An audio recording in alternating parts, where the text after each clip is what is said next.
E aí, seus maconhistas, como é que vocês estão? Mano, hoje tem um papo muito especial que eu já queria fazer há muito tempo, que é com o Luiz Carlos Valois. E aí, Luiz, como é que você tá? Tudo bem, irmão?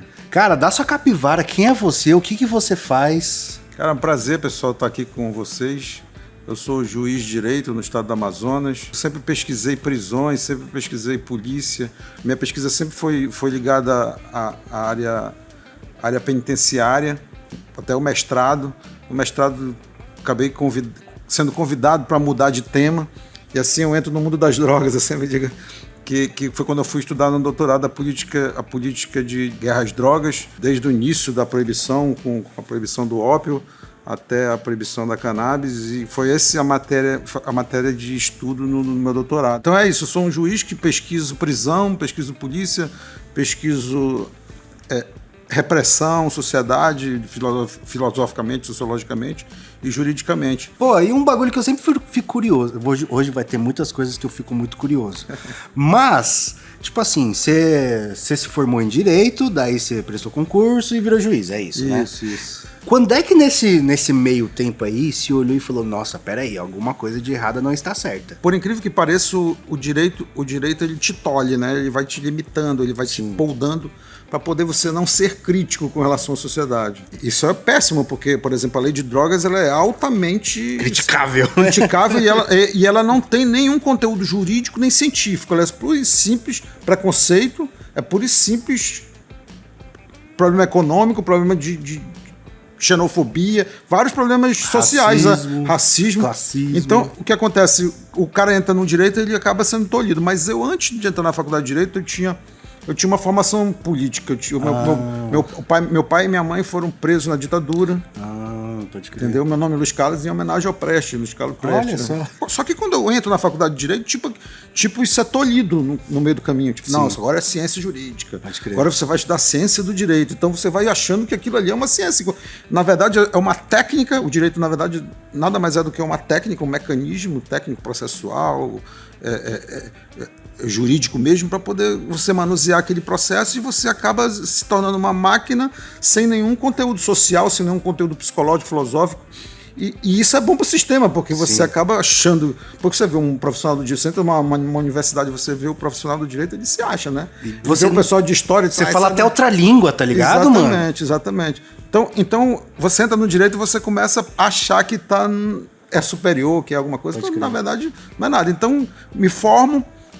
Mas você já sabia que você já estava entrando na Copa dos Leões? Não sabia. E aí, passo no concurso e começo a trabalhar, né? E aí não tem como você...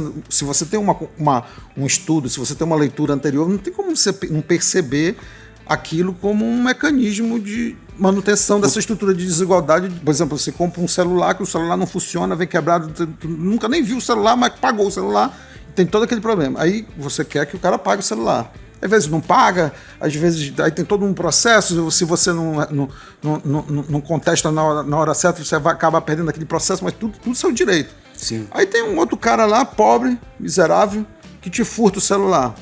Às vezes até tu recupera, mas tu quer que ele morra. Pode crer.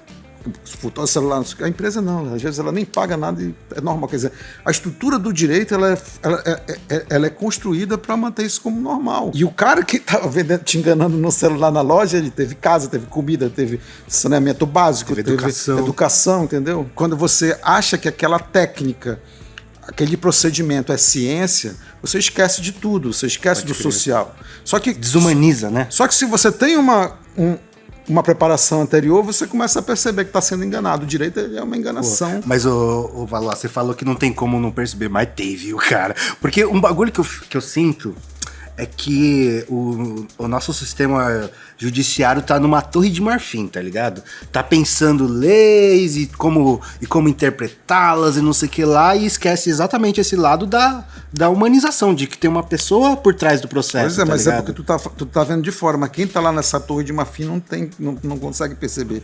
Se ele não tem uma formação anterior, ele não tem como porque uma coisa que é muito discutida, que eu tava falando até com nosso parceiro, o Michael Dantas, é que, tipo, o cara vai lá, viveu no condomínio a vida inteira, daí passa na FUVEST, entra no São Francisco, presta um concurso e nunca pisou na rua na vida, tá ligado? Não tem vivência nenhuma e tá vivendo realmente um universo paralelo, assim, onde aquelas leis que tá escrita lá o guia da vida dele e nada é além disso, tá ligado? Ele vai dizer que é proibido fumar cocaína e cheirar maconha. Exatamente. Eu mesmo, quando eu entrei na magistratura, eu fiz muita besteira. Pode crer. Muita besteira. 25 anos eu era juiz. Putz. 25 anos. Entendeu? Só que sempre estudando, sempre preocupado em não fazer besteira. Pode crer. Certo? Mas não tem como você não errar. O judiciário, principalmente isso cada vez mais, entendeu? Porque a quantidade de litígio, a quantidade de problemas sociais aumentou tanto, e se você recorre tanto ao judiciário por qualquer coisa, que não tem estrutura para isso. Porra, mas isso é um gancho muito bom que eu sempre fico pensando, né? A gente hoje tem uma realidade de guerra às drogas que eu acho que beneficia pouquíssimas pessoas. Porque pro policial não tá da hora, porque ele tá botando a vida dele em risco lá e tudo mais. Pro usuário não tá da hora, tá ligado? E pro judiciário não tá da hora, porque você tem, às vezes, um monte de processo de um maluco que foi pego com uma paranga, tá ligado? Pois isso é um pensamento lógico e objetivo, mas a gente, como ser humano, não é lógico e objetivo. Então você vê, vão se criando mitos, estruturas, por exemplo, a ideia de facção, que é a ideia que é a última grande criação da guerra às drogas no Brasil, né? Que já tinha as gangues nos Estados Unidos, hoje as facções no Brasil. Esse é um problema sério, porque antigamente você tinha uma quadrilha, você prendia a quadrilha que estava roubando, que estava fazendo qualquer coisa. Desmantelou a quadrilha, tinha esse termo, né? Facção não tem como você desmantelar uma facção, não existe. Facção é algo tão abstrato, aí eu fico pensando, direito penal há 30 anos atrás, saía a manchete do jornal: polícia prende Zé Raimundo. Beleza, a polícia prendeu o Zé Raimundo. Da quadrilha tal, beleza, prendeu o Zé Raimundo. Agora não. Pode ser o mesmo Zé Raimundo, mesmo lascado lá da periferia. Polícia prende o líder da facção. Isso é bom pro jornal. Ele vende mais jornal. É bom pra polícia? Psicologicamente, porque isso tudo que você falou, das péssimas condições, do risco de vida que o policial passa, tudo isso é verdade. Mas o ego dele é alimentado, porque ele prendeu... É uma vitória numa guerra. Exatamente, uma vitória numa guerra. Pro cara que é preso, chegar na penitenciária se dizendo líder de facção, é bom pra ele também. Pode crer. Tá? Então o negócio é bom pro cara que vai preso, é bom pro policial, psicologicamente falando, né? E é bom pra imprensa. Só não é bom para a sociedade, entendeu? Pode crer. Só não é bom para a sociedade, e isso é óbvio. Só que a sociedade, ela se alimenta dessa informação. A facção. Quem é facção, cara? A facção, qualquer um é facção, todo mundo é facção hoje em dia, sabe? Então, o grande problema da política de guerra às drogas é porque quando você criminaliza uma conduta social, é que você coloca todo mundo sob suspeição. O crime de proibição de porte de uma substância é o único crime na história da humanidade que pode permitir a polícia parar qualquer pessoa que ela escolher na rua, daí vem o racismo, daí vem o preconceito, de toda a política de droga, para quem ela quiser, revistar, tirar a roupa dessa pessoa. Imagina, qual o crime no mundo que permite a polícia tirar a roupa, olhar a cueca, olhar coisa que sabe, até para a dignidade policial é ruim isso, né? Deve ser ficar olhando a cueca. Mas é o único crime no mundo que permite isso. Então amplia o poder policial de uma forma fenomenal a política de guerra às drogas, certo? E não tem para onde fugir, porque é uma conduta social, uma conduta que não vai acabar, você coloca como crime, fazendo todo mundo ficar suspeito e a sociedade algo litigioso permanente, entendeu? Coisa que é um absurdo, cara. É exatamente guerra, né? Guerra é isso, é esse estado de atenção, de tensão, de tudo, né? Guerra é da parte deles, né? Porque da parte daqui é extermínio, né? Porque não tem, tipo, como é que você faz uma guerra contra uma planta? Não tem como você fazer a guerra contra pessoas. E as pessoas que estão morrendo, né, não estão se defendendo da altura, né? Sim. Quer dizer, então é uma guerra mais extermínio do que guerra. Pode crer. E você vive assim no dia a dia acho que a ponta final da guerra às drogas, que é exatamente no sistema penitenciário, né? Eu vivia, né? Que eu mudei de Você não tá mais, né? pode crer. Mas como tá todo dia vivendo, tipo... É diferente você ver, como você falou, você vê no jornal, prendeu tal pessoa, e você tá lá trocando ideia e conhecer histórias, e conhecer, tipo, seres humanos, tá ligado? Pessoas com histórias, com vivências, com tudo mais. Esse foi o objeto do meu último livro, o livro que ainda não foi publicado, mas eu acabei de escrever um livro sobre a história de... Teve uma rebelião em Manaus, né, em 2017, todo mundo ficou sabendo, e morreram 56 presos nessa rebelião, né, número oficial, e eu estou escrevendo um livro que é mais ou menos uma crônica... 56 crônicas. Uma crônica biográfica de cada um dos presos que morreu.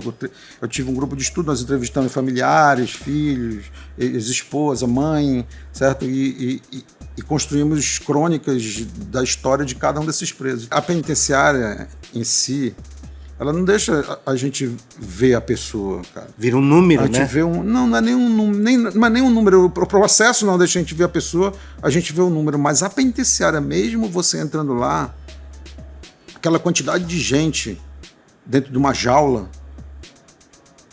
aquilo não é humano, cara. Quantas pessoas tinha aquilo não é humano. Como é se você chega na penitenciária e vê aquela jaula cheia de gente, se você começa a refletir a humanidade deles, você sofre muito mais. Então a tua tendência já é não ver.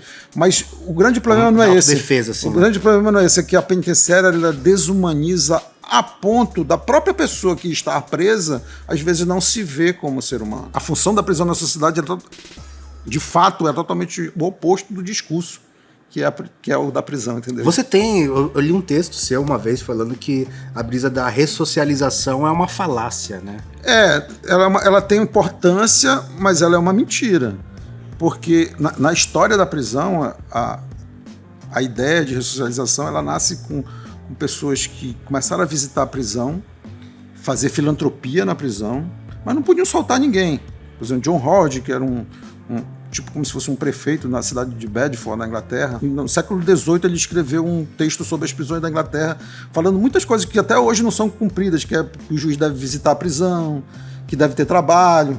Ele não podia soltar ninguém, mas ele via os caras no barro, na sujeira, isso na Inglaterra, então ele começou a falar que tratar aquelas pessoas poderia fazer elas saírem melhor da prisão, mas ele não podia soltar. Não é que ele fosse a favor da prisão. O discurso de ressocialização foi um discurso retórico. Muito mais para quem está prendendo do que para quem está preso, né? Exatamente. Foi um discurso retórico para melhorar as condições daquelas pessoas que estavam presas. Para quem está preso também, mas é um discurso de filantropia, sim, certo? Com a modernidade e princípio da legalidade e princípio da dignidade da pessoa humana, a gente não precisa mais disso.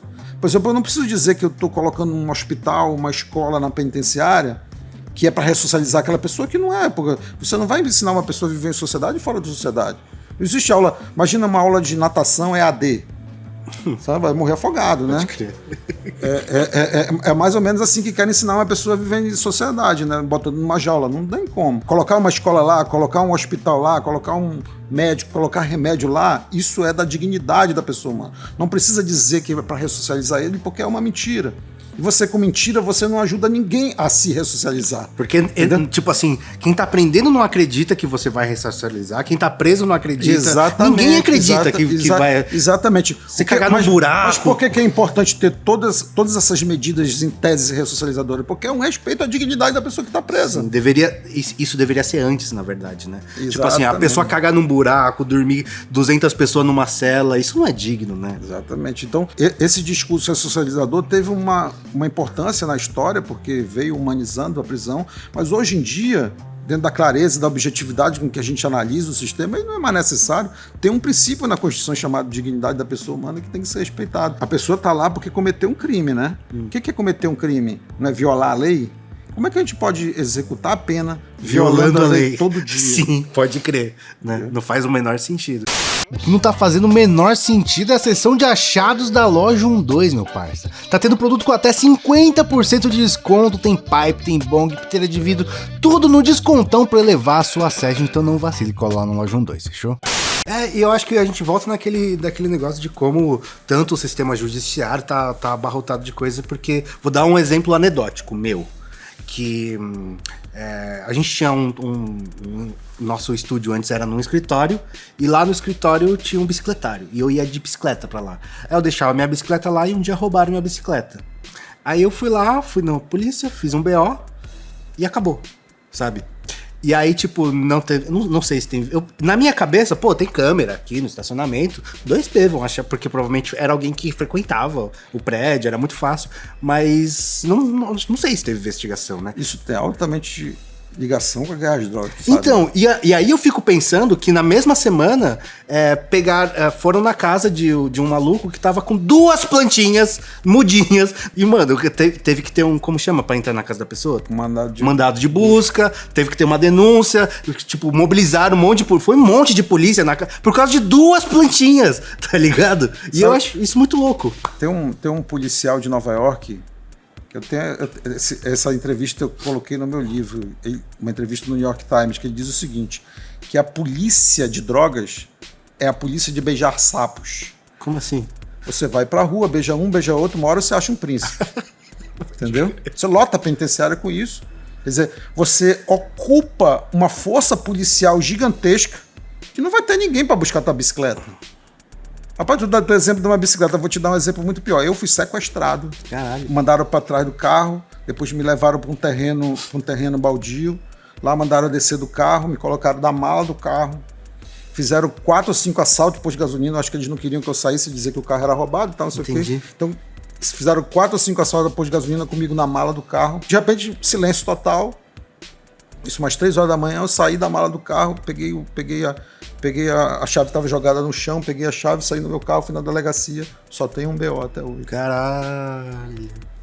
Só tem um BO. Que loucura, cara. E aí entra nessa brisa, né? Porque você tem todo um efetivo voltado para uma guerra que vai pegar um maluco com 2 plantinhas, mano. Exatamente. Que doideira, não? No meu PowerPoint, quando eu falo da polícia de droga, tem várias fotos. Se você entrar no Google, você vai ver policiais carregando pacote, policial tirando foto com aquela planta em cima da mesa, com aquele negócio, sabe? Aquilo é hora de trabalho de pessoas que podiam estar investigando assalto, estupro, homicídio, entendeu? Porque não são. Hoje em dia no Brasil, nem 10% dos homicídios chegam a ser investigados, certo? Então, sabe... Compensação penitenciária está lotada de gente com 5, 10 trouxinhas. E falando nisso, o que você achou da decisão do STF? O que você acha que vai acontecer na prática, assim? A prática é difícil de dizer, né? Mas o que eu acho é que não vai mudar muita coisa, não. Né? Não, porque na medida que o STF diz que 40 gramas, e outra coisa, antes de falar sobre isso, eu acho um absurdo, tá? A gente está falando de cannabis, mas o meu estudo é sobre todas as drogas. Eu acho um absurdo você dizer que é inconstitucional o artigo 28 para cannabis e não ser inconstitucional para outras drogas. Com certeza. Porque um artigo inconstitucional, ele é inconstitucional para tudo, né? Não tem como ser inconstitucional.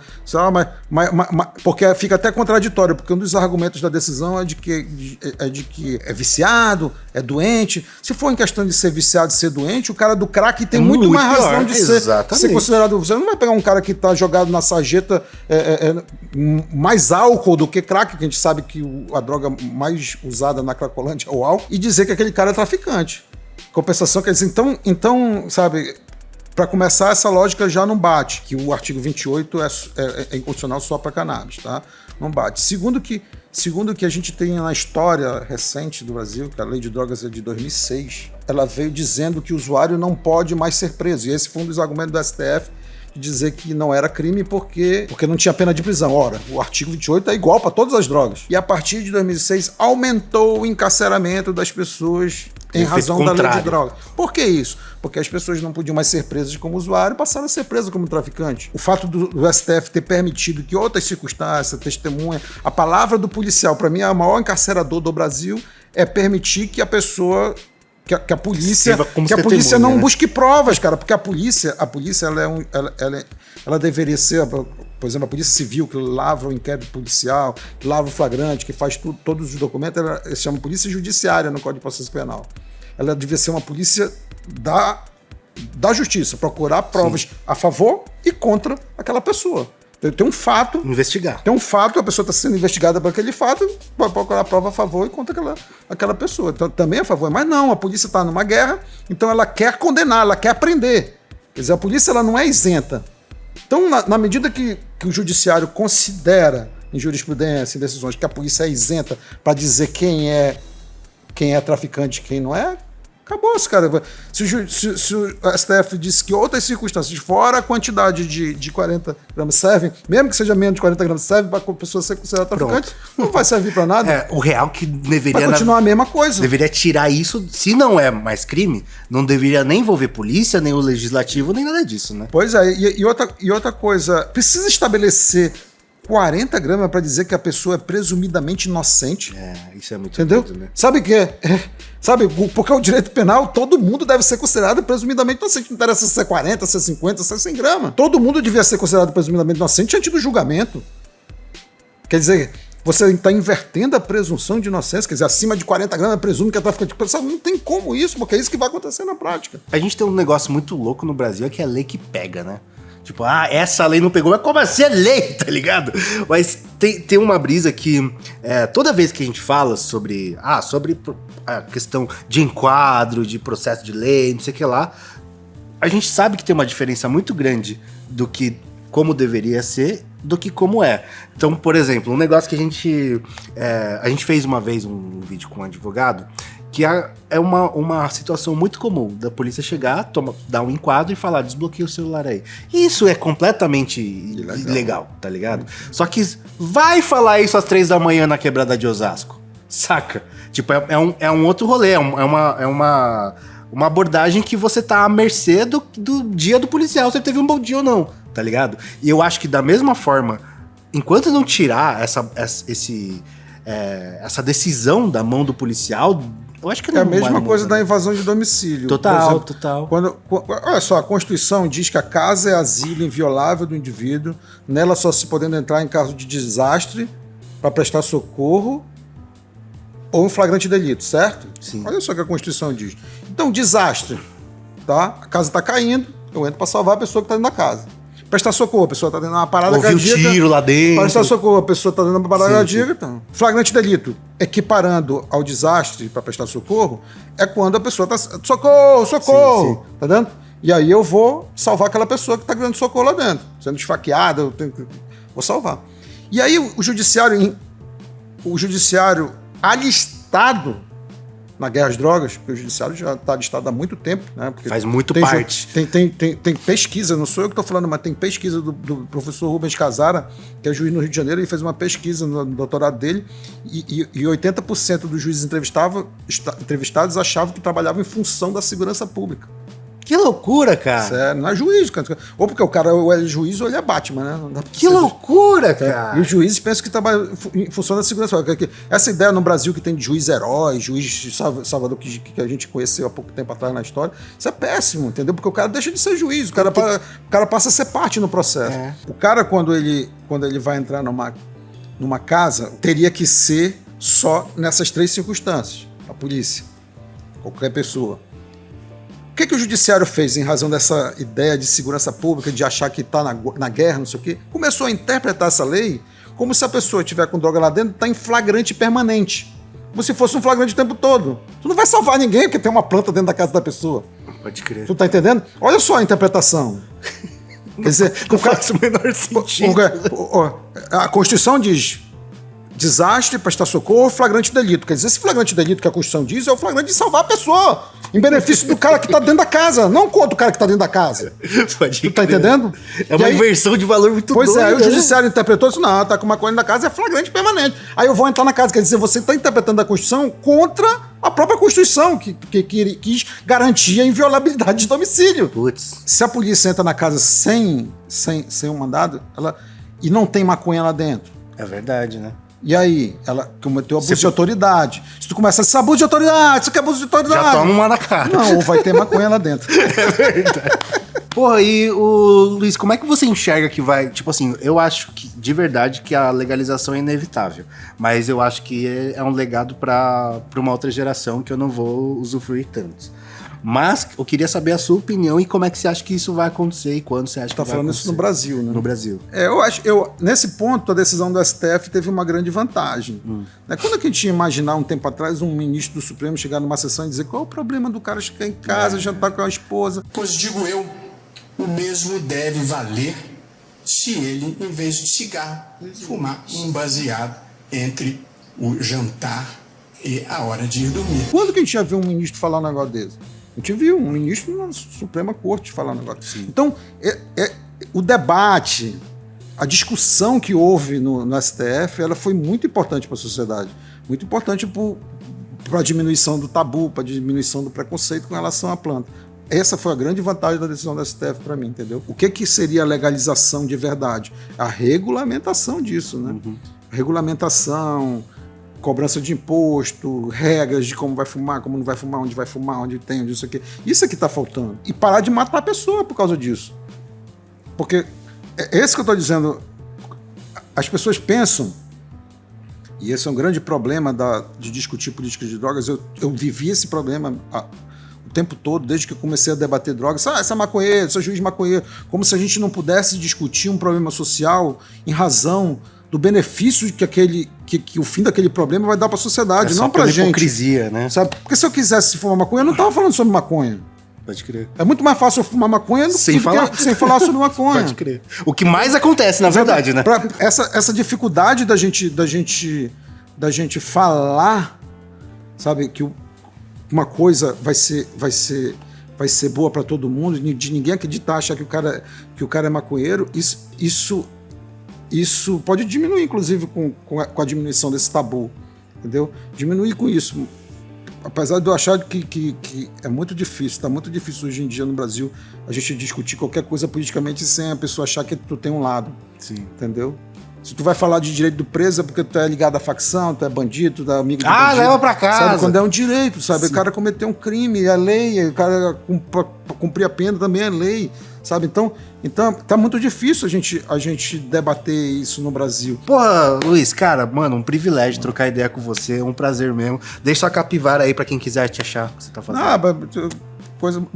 Minhas redes sociais que são quase todas fechadas, mas meu Instagram é Luiz Carlos Valois, Twitter Luiz Carlos Valois, Facebook como... Ainda uso o Facebook como usavam os maias, os antigos maias, os astecas. Então também tem Facebook Luiz Carlos Valois. É isso aí, pessoal, tamo junto. Se você quiser tirar alguma dúvida, também manda aqui nos comentários que a gente tenta responder assim que possível. Tamo junto, galera. Esse vídeo é tudo que tá escrito aqui. E ele é feito com a ajuda dos nossos apoiadores do Apoia-se. Então, se você quiser ajudar também, cola lá no apoia.se/12, que tem várias recompensas pra você, tem uns sorteios bem maneiros, sem contar da nossa famosa session. Cola lá e, mano, se inscreve lá no Apoia-se lá. E é nóis.